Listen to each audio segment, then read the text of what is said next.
दोस्तों दोबा batter blog में ਤੁਹਾਡਾ स्वागत है। हाँ जी दोस्तों, अज आप लेके आए हैं इन्वर्टर के स्टैंड।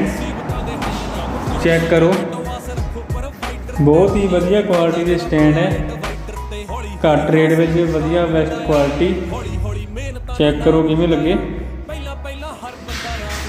जिस किसी को भी जरूरत हो साडे नाल कंटैक्ट कर सकता है, साडे तो खरीद सकता है। बहुत ही वधिया क्वालिटी के इन्वर्टर के स्टैंड है। बाकी दोस्तों किसी ने होर भी किसी तरह का कोई काम वेल्डिंग का करवाना हो तो वह भी साडे नाल कंटैक्ट कर सकता है।